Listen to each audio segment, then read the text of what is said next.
예수님이 2000년 전에 공생애를 마무리하기 위해서 예루살렘에 나귀새끼를 타고 뚜벅뚜벅 들어가시는 날, 사람들은 이스라엘 민족의 왕으로서 이스라엘을 독립시킬 줄 알고 종려나무 가지를 들고 호산나 호산나 나를 구원하소서 엄청난 함성으로 예수님을 환영했습니다. 그런데 예수님의 마음은 무거웠을 겁니다. 왜냐하면 그 환호 소리가 5일만 지나면 예수를 십자가에 못 박으라, 그 소리로 바뀔 걸 보았기 때문에. 그날이 바로 종려주일이고 오늘 우리가 기념하는 그런 절기입니다. 그래서 예수님이 예루살렘에 들려가시고 활동을 하신 다음에 목요일날 최후의 만찬하시고 제자들 발 닦으시고 겟세마네 동산에서 땀방울이 핏방울이 될 줄로 기도하시다가 로마 병사, 유대 병사들에게 처절하게 끌려가서 대제사장 가야바의 집에서 재판을 받습니다. 사형 선고를 받아요. 그런 이상한 재판은 사실은 유례가 없는 재판이죠. 아니, 사형을 언도하는 재판이 한밤중에 몇 시간 만에 끝이 나고, 유대인들은 예수님을 종교적으로 사형을 할 수 있었지만 실제 사형을 시행할 능력이 없기 때문에 그 권력과 권리를 갖고 있는 빌라도에게 금요일날 새벽에 끌고 가는 거예요. 빌라도가 허락을 합니다. 그래서 우리가 사도신경에 빌라도에게 고난을 받으사 아침에 해골이라 부르는 골고다 언덕에 십자가 재료가 될 나무를 지고 예수님이 올라가셔요. 그리고 오전 9시에 예수님은 드러누운 채 양손과 발못에 대못이 쾅쾅 박히고 십자가로 세워지셔요. 그때가 오전 9시. 그때부터 12시까지 네 마디를 하시는 거예요. 첫 번째 말씀이 아버지 저들을 용서해 주세요. 저들이 하는 것을 알지 못합니다. 두 번째는 강도에게 오늘 너가 나와 함께 나곤 있으리라. 세 번째 말씀 어머니를 맡기는 말씀 여자여 보소서 아들입니다. 내 어머니라. 네 번째 말씀 엘리 엘리 라바 사박다니 하나님 하나님 나의 아버지 어찌하여 나를 버리십니까? 그 말씀을 했을 때 12시예요. 12시. 장면을 넘겨보세요. 제90쯤 정오 12시에. 그때 세상이 깜깜해졌어요. 태양이 빛을 잃고 온 세상의 어둠에 사로잡혔어요. 예수님이 운명하시기 전에 숨을 고르는 시간, 그리고 3시간 동안 말씀을 안 하시다가 오후 3시쯤에 영거퍼 3마디 말씀을 하셨습니다. 내가 목마르다. 다 이루었다. 아버지 내 영혼을 아버지 손에 부탁합니다. 그리고는 운명하셨어요. 이번 고난주간에는 이 가상칠언이라고 얘기합니다. 십자가 위에서 하신 예수님의 7말씀, 오늘 고난주간 시작하는 날 첫 번째 말씀. 여러분 보고 있는 이 강단벽의 왼쪽에 왼 십자가 하나 더 달리고 얘기했잖아요. 용서의 십자가, 구원의 십자가, 사랑의 십자가, 고뇌의 십자가, 고통의 십자가, 승리의 십자가. 7번이 너무 마음에 들어요. 이거 토요일날 저녁 예배 주제인데, 귀향. 예수님이 이 땅이 고향이 아니고 천국이 고향이셔서 천국으로 돌아가셨다. 귀향. 저는 이 7가지 말씀을 통해서 그냥 피상적으로만 느끼는 그 말씀이 아니라 마음에 탁 와닿는 말씀. 여러분, 사람이 죽으면서 그리고 십자가의 모진 고통을 당하면서 무엇인가 말을 꺼낼 때 허튼 말 하지 않을 거 아니에요. 입 바른 말 하지 않을 거 아니에요. 정말 자신이 하고 싶은 말 또는 해야 할 말. 하나님의 아들이요 십자가에 달리시면서 실언을 하시진 않으셔. 꼭 필요한 말씀. 이 말씀 우리가 기억하기 원합니다. 십자가에 못 박힌다. 여러분, 이 십자가에 못 박히는 상황을 생각해 보세요. 예수님은 이미 제정신이 아니 몸도 빌라도에서 재판받을 때 가시의 일관을 이미 쓰셨고 채찍질을 무진장 당하잖아요. 옛날에는 영상을 보여줘서 충격을 줬는데요, 충격받고 믿음이 크지는 않더라고요. 패션 크라이스트 이런 장면 하면 눈을 이렇게 가리고 일부러 고난중간에 딱 보여주면 다 충격을 받는데 믿음은 안 자라요. 그래서 이제 영상은 잘 안 보여요. 올해는 영상이 하나도 없어요. 거기 나오잖아요. 등꺼주기 앉으니 핏줄이 다 되고, 실제로 골고다에 올라가실 때 힘이 없으셔서 넘어지셔갖고 딴 사람이 십자가를 대신 지고 갈 만큼. 여러분, 그런데 그 고통 상황 속에서 완전히 이제 육체가 견딜 수 있는 힘이 없는 상황에서 예수님의 첫 마디가, 여러분, 아버지, 그거예요. 아버지. 저는 이 말씀 묵상하다가 주님이 십자가에서 힘을 다하여 고기를 이렇게 드시는 모습, 아버지. 여러분, 운동선수가 열심히 이제 운동을 하는 겁니다. 예를 들면 100m 선수가 100m 달리기를 전력 질주한 다음에 꼬리를 한 다음에 거리면서 하늘을 볼까요? 땅을 볼까요? 땅을 보고 혓바닥을 내면서 그래요. 저도 운동을 하면서 끝나고 나면 지치면 뛰면서도 하고 땅을 봐요. 이게 웬일인가 해서 일부러 고개를 드는데 얼마 안 가 힘드니까. 예수님이 완전히 육신이 거의 맥이 빠진 상태에서요, 남은 힘을 다해서 고기를 드셨다라는 것은 쉬운 일이 아니에요. 성경 고기를 떨구었다는 있고 들으셨다는 표현은 없지만 최소한 마음은 드신 거예요. 왜냐하면 하늘의 아버지께 예수님이 그 십자가에서 고기를 들기가 너무 어려운 상황인데 하늘을 향하여 고개를 드시고 아버지. 예수님의 마지막이 기도라는 사실이에요. 기도. 여러분, 예수님이 공생에 하나님의 아들로서 본격적인 사역을 시작할 때 세례요한에게 세례를 받잖아요. 그때 예수님이 하신 게, 처음 하신 게 기도였다. 누가복음 3장 21절에 백성이 다 세례를 받을 때 예수도 세례를 받으시고 이제 공생애를 본격적으로 하는데 기도하실 때에 하늘이 열리며 비둘기가 내리고 이는 내 기뻐하는 자요 내 사랑하는 아들이다. 성경은요, 예수님은 기도로 시작했고요, 십자가의 마지막 모습이 7가지 마디 말씀이 다 기도라는 사실. 그래서 첫 마디 할 때 아버지, 아버지. 예수님은 우리에게 뭘 가르쳐 주십니까?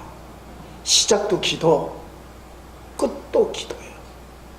성도는 기도로 시작하고 기도로 끝이 난다. 어떤 교우가 그런 말을 해요. 당신의 할머니가요, 기도하다가 수천하셨다. 기도하시는 모습으로 돌아가셨다. 이게 좀 은혜가 되잖아요. 얼굴 표정들이. 요새는 안 돼요. 의료시설이 너무 잘 돼서 다 병원 가서 돌아가셔요.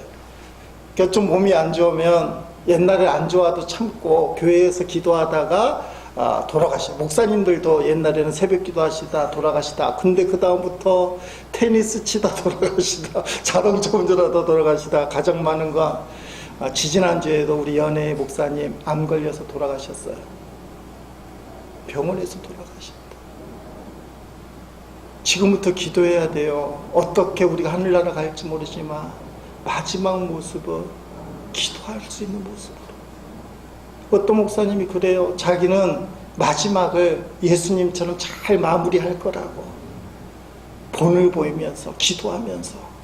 그런데요, 차를 타고 가다가 교통사고 빵 났는데 깨어나고 보니까 응급실에 깨달았대요. 마지막을 내가 결정하는 게 아니다. 언제나 어디서나 주님을 붙들고 있어야 돼. 꽝 붙들 때, 꽝 하고 소리 날 때 주여를 외치지 않으면 기도 없이 하늘나라 갈 수도 있겠다.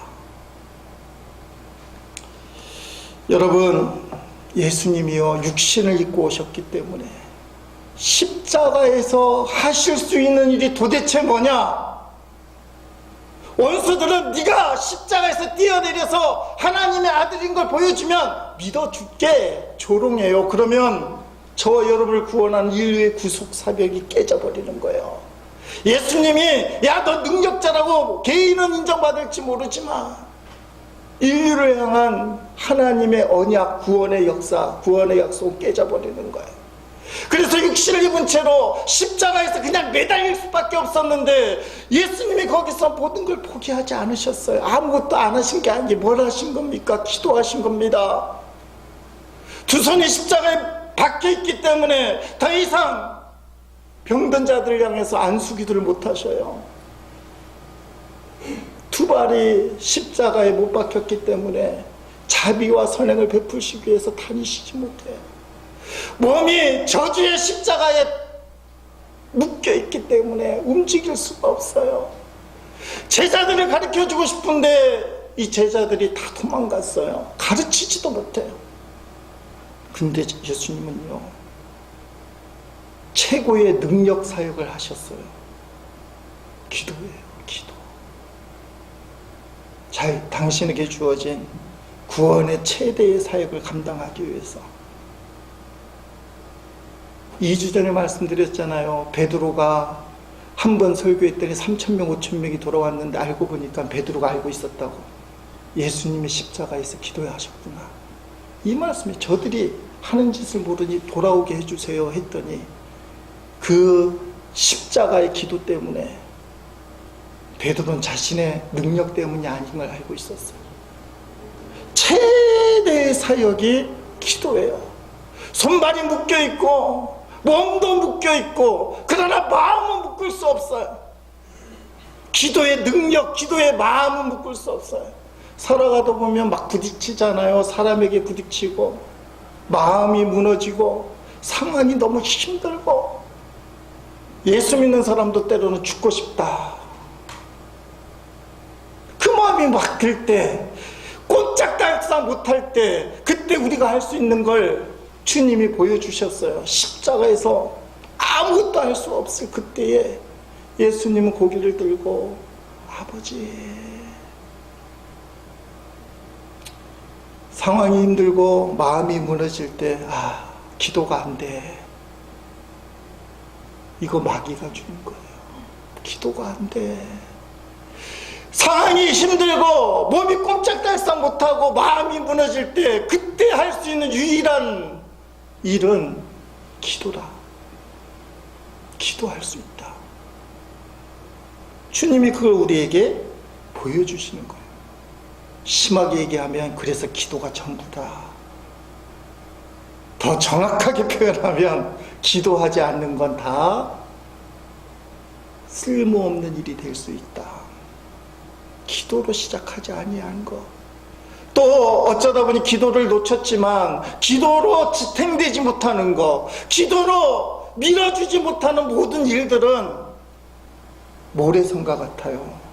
어느 순간에 무너져요. 오늘 십자가에서 첫 번째 말씀이 용서예요. 용서.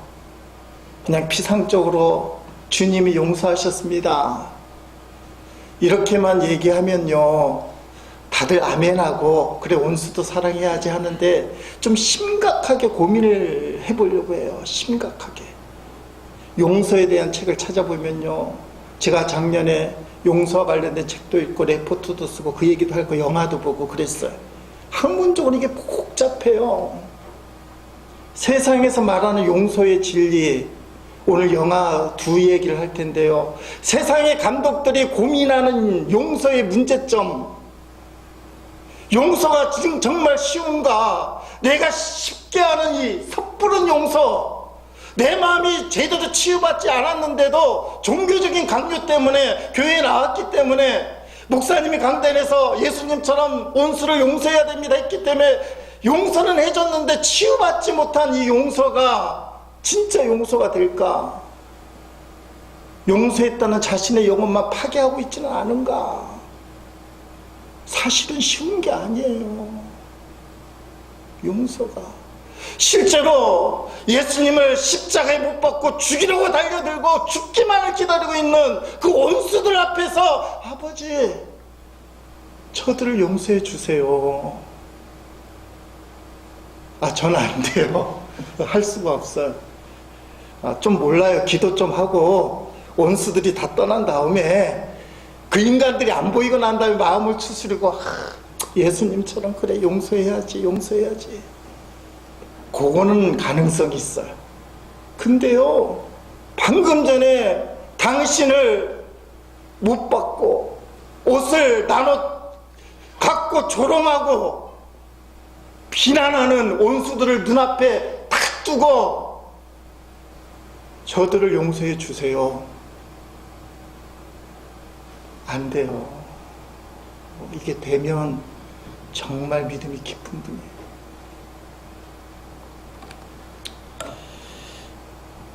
용서라는 거, 제가 가끔 옛날 이야기인데요.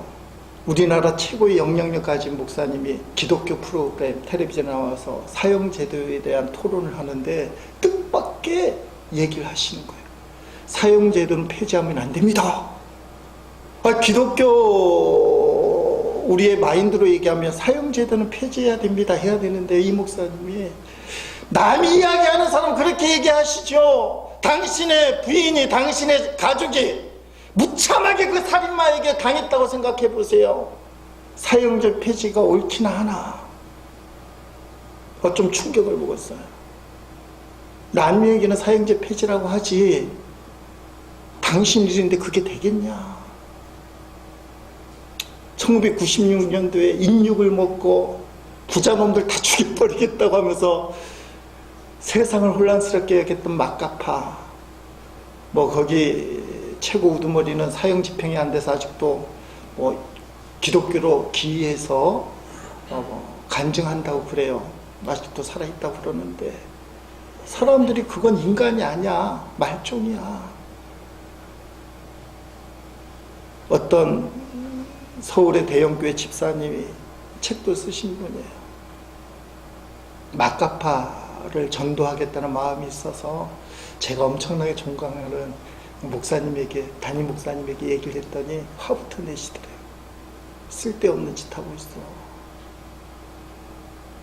그 인간들에게 왜 복음을 전하냐고. 첫발음이. 용서를 떠나서 상대하고 싶지 않은 인간들이 있는 거예요, 실제로. 용서는요, 종교적인 마인드로 예수님 바라보고 용서해야지 하면 되는데 여러분 마음 한구석에 안 되는 사람이 여전히 있어요. 목사님이 내 입장이 안 돼 보니까 용서 얘기하지, 내 입장 대보세요. 용서가 되나? 나하고 같이 사는 그 인간, 딴 사람들은 다 좋을 거라고 얘기하는데 한번 같이 살아보세요. 그게 쉽나? 이게 자기 일이 되면.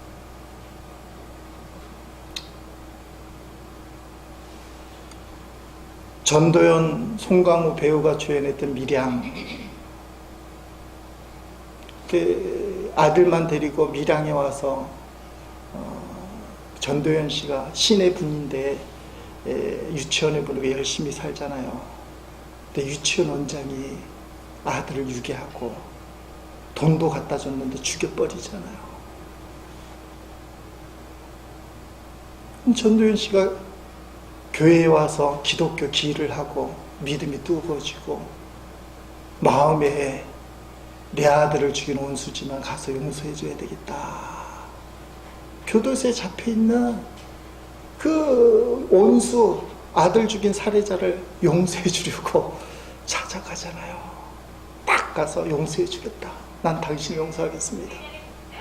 근데요, 그 살인자가요, 얼굴이 평화하고는 자기도 교회 도서에 들어가서 교회 다니기 시작했대요. 세례를 받았대요. 그러면서 주님이 내가 지은 모든 죄를 용서해 주셨습니다. 평온한 모습으로요, 면회 와서 용서해 주겠다고 작정한 전도연에게 그 말을 하는 거예요. 셀프 용서에 셀프 용서.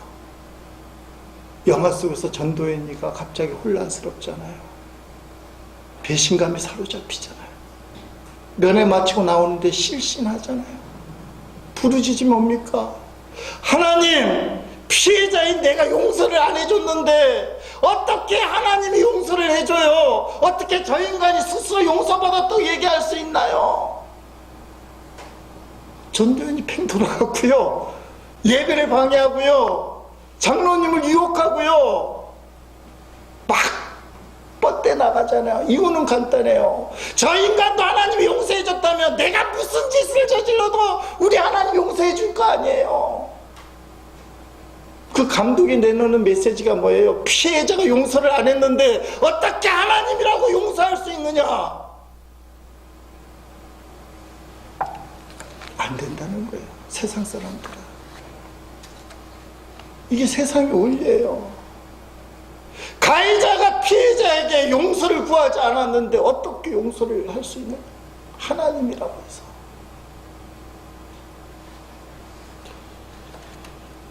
(2011년도에는) 용서라는 영화가 개봉이 됐습니다. 이게 흥행은 안 됐어요. 다혜 역할을 맡은 송혜교 씨가 나오는 거예요. 이 송혜교 씨는 다큐멘터리 PD예요. 용서에 대해서 종교적인, 특별히 천주교의 관점에서 만든 영화인데, 제가 글을 써야 하기 때문에 유심히 봤어요. 송혜교 생일날요, 사랑하는 애인이 교통사고로 죽어요. 17살 난 애가 운전하던 오토바이에 치여서 죽어요. 얼굴 한 번 보지 못했던 그 가해자를요, 송혜교 씨가 용서해주는 마음으로 탄원서를 써줬어요. 내가 용서합니다. 얘를 좀 너그럽게 봐주세요. 그리고 1년이 지난 다음에 천주교에서 용서라는 주제를 갖고 다큐멘터리를 제작하니까, 당신이 다큐멘터리 전문 PD니까 송혜교 씨에게 이걸 맡겨요. 그래서 회사도 그만두고 마음에 쓴뿌리가 있잖아요, 남아있어서. 용서에 대해서 이 모양 저 모양의 사람을 만나는 겁니다. 궁금하잖아요. 1년 전에 용서해준 그 가해자는 어떻게 됐을까? 안 가르쳐주는 거 겨우 집까지 찾아가서 알아봤는데 놀라운 사실을 발견해요. 걔가 나와서는요, 동급자 친구를 죽였어요. 자기가 용서해 준 것 때문에 그게 불행의 씨앗이 되어서 걔가 나왔더니 한 생명을 앗아간 거예요. 걔가 감옥에 있었으면 그 친구는 안 죽는 건데. 혼란이 일어나기 시작해요. 혼란. 내가 그때 그 용서가 제대로 된 용서였나? 자기를 돌아봐요. 그래서 어떤 모임에 사형수 어머니, 또 피해자 어머니, 송혜교 이렇게 참석했는데, 피해자 어머니가 난 사형수 어머니 대놓고 수녀님이 두 분이 하이하세요. 모습이 아름답잖아요. 사형수 어머니랑 본인은 당사자는 같은 사건은 아니에요. 그리고 엄청난 피해를 입은 피해자 어머니랑 서로 얼싸안으면 그림이 좋잖아요. 수녀가 그걸 시키는데요, 피해자 어머니가 못한다고 그래요. 수녀님이 어떻게 그걸 하라고 할 수 있냐고. 송혜교는 그 모습을 보면서 이게 종교인들이 이상하다. 근데 파헤칠수록 섣부른 용서가 얼마나 잘못된 것인가. 신부님은 미사 때 봤다 온수를 사랑하고 용서해야 됩니다. 감동이 됐는데요. 현실에 딱 발을 디딛고 살펴보니까 이 섣부른 용서가 마구 시들려지고 수많은 피해를 낳는다는 거예요. 사실적인 얘기도 해요. 감옥에 있는 재소자들이 잘못했다고 70%나 빨리 나오는데 피해자를 찾아가는 경우 거의 없다는 거예요. 현실적으로. 감옥에 있을 때는 빨리 나가고 싶어서 잘못했습니다. 잘못을 해놓고는 사회에 딱 나오고는 자기가 괴롭히고 자기가 해코지하고 자기가 죽였던 피해자를 안 만나는 거예요.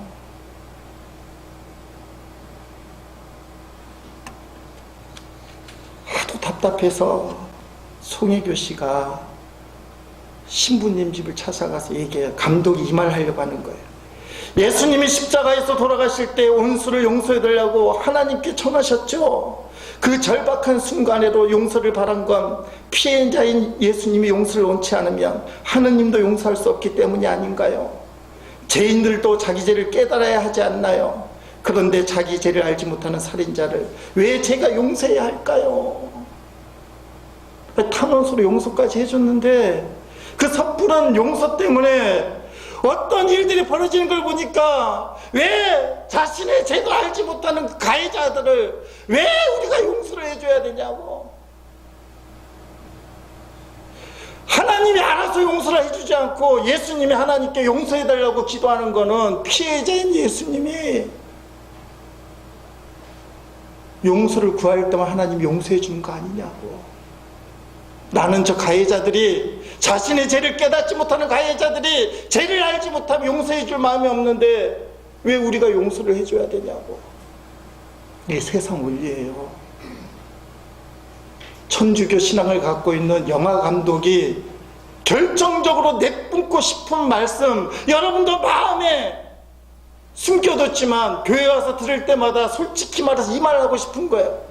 저 원수들이 깨닫지도 못하는 저 원수들을 내가 왜 용서해줘야 되냐고. 왜 내가 그들을 용서해줘야 되냐고. 도대체 내 인생에 그렇게 피해를 주고 아픔을 주고 여전히 나를 괴롭히고 있는데도 그 죄를 모르는 저 사람들을 내가 왜 용서해주냐고. 근데 오늘 본문에요, 아버지 저들을 사하여 주옵소서 한 다음에 예수님 말씀이 상당히 중요합니다. 자기들이 하는 것을 알지 못합니다. 예수님은요, 자기 죄를 알지 못하는 죄인들을 향해서, 원수들을 향해서 그래도 용서해 줘야 됩니다. 하나님 용서해 주세요.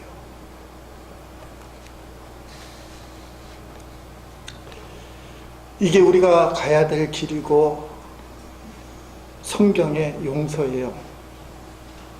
근데 이걸 섣부르게 내가 그 용서할 수 있는 힘이 있다 얘기할 수는 쉽게 없다는 거예요. 종교적인 강요 때문에 할 수는 있을지 모르나 내 내적인 치유가 없이 정말 주님께 맡기지 않고 하는 섣부른 용서는 오히려 문제를 악화시키고 때로는 자기 영혼을 어느 순간 파괴시켜요. 가짜 용서였기 때문에. 저도 개인적으로 일본에 대해서요, 위안부나 강제징용을 해놓고는 입을 싹 닦잖아요. 그런데 어떤 교회에서는 러브 재팬, 일본의 영혼들을 구원하러 갑시다, 일본을 사랑합시다 하면 아직도 수긍을 못하겠어요. 일본을 사랑해야지 하면서도 마음의 용납이 안 돼요. 이게 우리의 모습이에요. 베드로는요, 은혜를 받고 예수님을 찾아갔어요. 어떤 형제가 저를 괴롭히는데요, 제게 잘못을 했는데 예수님, 제가 그래도 7번은 용서할 겁니다. 7번 용서해 주면 되죠? 3, 4번인데 자기 딴에는 좀 그래도 통이 큰 거예요. 7번. 예수님의 대답이 뭡니까? 7번이 아니라 7번씩 70번이라도 해라. 계속해서 영원토록 용서해라. 지금은 안 되더라도 용서의 마음을 가져라. 오늘 열쇠를 좀 풀려고 합니다. 용서를 좀 학문적으로 깊이 보려면 한 학기 강의 내용이잖아요. 대학교에서 설교 한 번으로 어떻게 해야 되겠습니까? 근데 키를 갖고 있어야 돼요. 키는 어디서 가져야 되느냐? 산상수훈에서 예수님이 온수 사랑에 대해서 이런 말씀하셨어요. 마태복음 5장 38절로 44절에 보면 또 눈은 눈으로 이는 이로 갚으라 하였다는 것을 너희가 들었으나 이건 세상 원리잖아요. 저들이 용서를 빌어야 용서해 주지. 눈은 눈으로 이는 이로. 나는 너에게 이르노니 악한 자를 대적하지 말라. 이게 제일 마지막에도 나와요. 누구든지 내 오른팔을 찍어든 왼편도 돌려대면 이거 말이 돼요? 또 너를 고발하려 속옷을 가지고 자는 자에게 겉옷까지도 가지게 하며 또 누구든지 너를 억지로 어디를 가게 하거든 그 사람과 심리를 동행하고 네게 구하는 자에게 주며 네게 꾸고자 하는 자에게 거절하지 말라. 또 내 이웃을 사랑하고 네 원수를 미워하라 하였다는 것을 너희가 들었으나 나는 너에게 이르노니 너희 원수를 사랑하며 너희를 박해하는 자를 위하여 기도하라. 아멘. 인생의 목적, 신앙의 목적을 말씀해 주셨어요. 너네는 세상 사람들처럼 용서해달라고 하면 용서해주는 사람이 아니야. 왼밤 맞으면 오른밤도 돌려야 돼. 겉옷 달라고 하면 속옷도 주고 속옷 달라고 겉옷 줘야 돼. 오리 가자고 하면 심리를 더 가져야 돼. 뭔가 달라고 하면 막 줘야 돼. 그런데 이게 쉽게 될 줄 알아. 원수를 사랑하고 너희를 박해하는 자들을 용서하는 게 쉽게 될 줄 알아. 안 돼. 근데 이거 하면 돼. 기도하면 돼. 그 말씀은 기도하면 돼. 여러분, 그 원수에 대해서 깊은 기도가 없이 그냥 쉽게 내뱉는 종교적인 마인드 때문에 내가 그 사람 용서했습니다. 이 섣부른 용서는요. 송혜교의 용서예요. 전도연의 용서예요. 용서했다고 생각했는데 그 인간이 딱 부딪히면 확 돌아버리는 용서예요. 진짜 용서가 아니에요. 종교적 용서가 아니라 진짜 용서는 기도의 줄을 붙들고 계속 맡기는 거예요. 제일 중요한 것은 순수하게 그리고 솔직하게.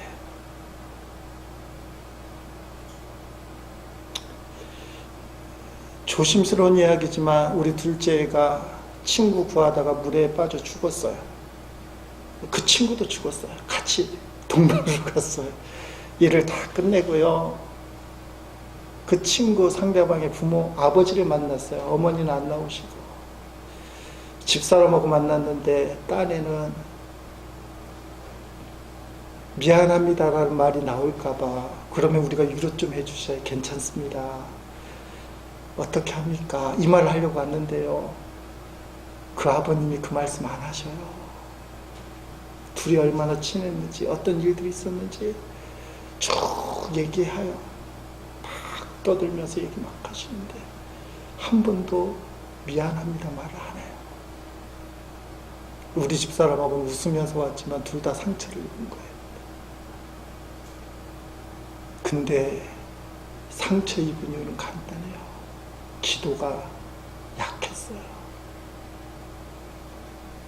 그분도 자식을 잃은 부모인데 그 마음을 헤아리는 마음이 없었어요.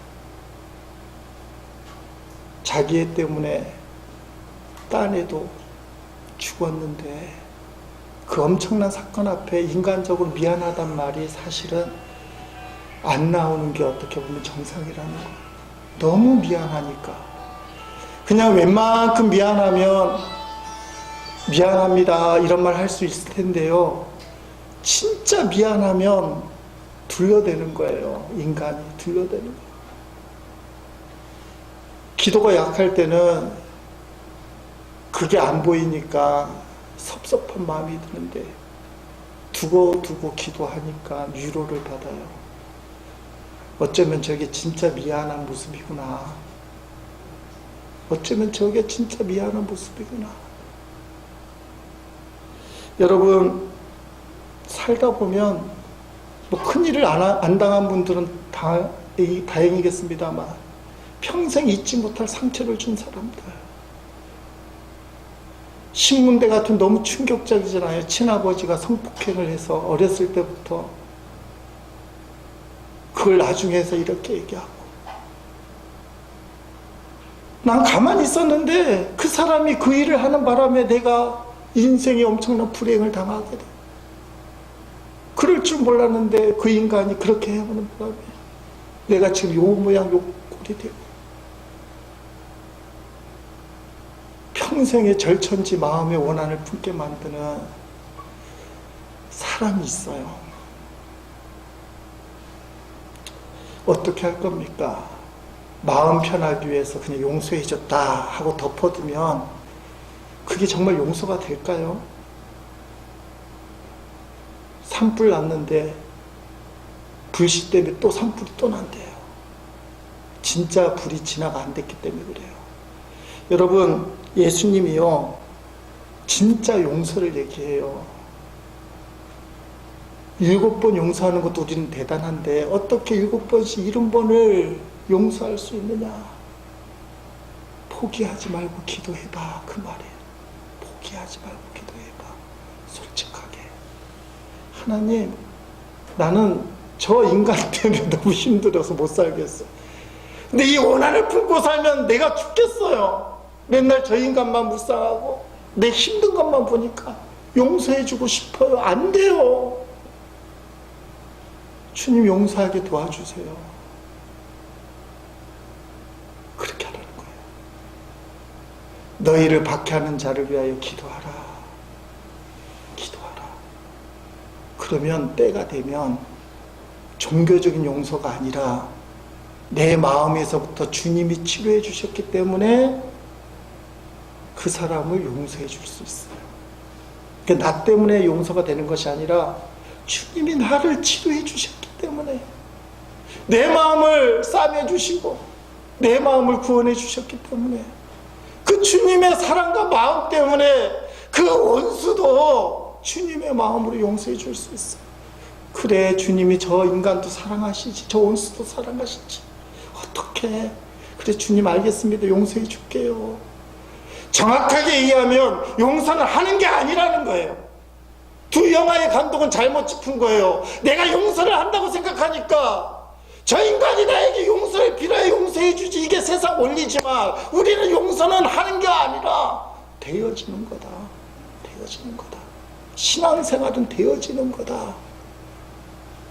자꾸 하려고 하면 뽀록구 가요. 가짜. 신앙은 되어지는 거예요. 되어지는 거예요. 주님 때문에. 여러분에게 자극 주려고 자랑같이 얘기합니다만 아직도 강단에서 기도하다가 잠을 자요. 이게 되어지는 거예요. 주님께서 붙드시고 인도해 주시고 이끌어 주시는. 되어지는 게 어떻게 느끼냐면 어느 날은 주님 앞에 좀 따져요. 너무 힘드니까 못하겠다고. 저 우는 소리 비슷하게. 지난 목요일 날 주님이 집에 가서 자라 해서 잤어요. 근데 맨날 그런 게 아니에요. 어느 날은 안 돼. 오늘은 기도해야 돼. 네가 아무리 죽을 것 같아도 기도해야 돼. 그러면 강단에 올라와요. 기도해야 돼. 주님이 이끄는 대로 되어지는 거예요. 여러분을 힘들게 만들고 인생을 불행하게 만드는 그 사람을 어떻게 용서할 수 있느냐? 용서가 되게끔 기도해야 됩니다. 제가 9월 달에 얘기했잖아요. 어떤 선배 목사님 때문에 마음이 너무 힘들고 어려웠어요. 근데 주님이 아시안 축구 게임을 통해서 용서할 수 있겠다고 했잖아요. 이승우 선수가 막내가 자기를 안 내보내주니까 중국하고 이긴 날 물병도 차고 뭐 골대도 차고 승리했는데 찬물을 끼얹는 바람에 이게 논란이 됐어요. 그랬더니 선배들이 잘 다스려서 다음에 우리가 못하게 자제시키겠습니다. 근데 감독이 다음 경기에 이승우를 출전하는데 그 경기 보면서 저게 한 팀이지, 저게 한 식구지. 그때 주님이 저에게 주시는 말씀이, 야, 너가 그렇게 힘들고 미워하는 그 선배 목사는 누구 식구냐? 그 선배도 똑같은 한 식구야. 주님의 식구야. 용서가 되는 거예요. 최소한 그분에 대한 부담감이 탁 털어져 나가는 거예요. 가서 막 친한 척하면서 제가 선배 목사님 사랑합니다. 이건 못해요. 성격 때문에. 근데 내 마음속에 있었던 나를 답답하게 하고 울분을 맞게 만들고 미움을 갖게 만든 그 마음이 탁 털어져 나가는 거예요. 그렇지. 우린 같은 목사지. 서로 미워할 이유가 없지. 여러분, 용서는요, 종교적인 용서는 섣부른 용서가 될 수 있고, 치유받지 못한 용서는 오히려 문제가 될 수 있어요. 진짜 용서는 어떻게 할 것인가?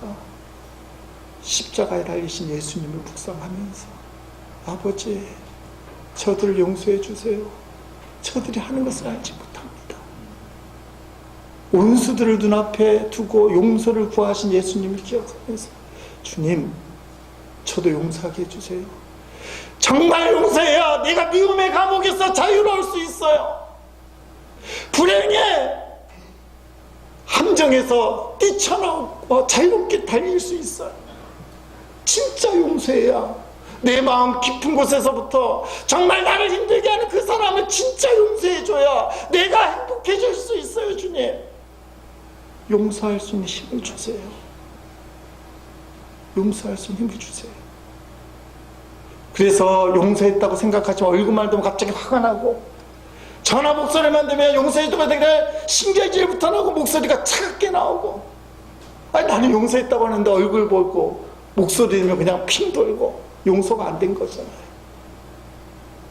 내 심령 속에서 주님 닮아 기도하고 용서가 되면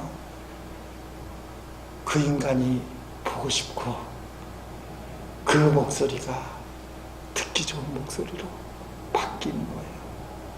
이건 내가 하는 게 아니에요. 내 안에 계신 주님, 내가 죽어야 돼요. 용서하지 못하는 내가 죽고 용서하게 만드는 주님이 살아계실 때 진짜 용서가 가능합니다. 깨진 인간관계들이 있지 않습니까? 저도 많아요. 그것 때문에 마음의 상처가 크고 불행한데 어떻게 용서하냐? 용서 못한다고 고백하세요. 그러나 용서해줘야만 된다고 믿으세요. 그리고 용서를 포기하지 말고 기도하세요. 주님이 반드시 용서하게 만드십니다. 제일 중요한 것은 내가 용서받은 죄인이라는 거예요. 내가 용서받은 죄인이다.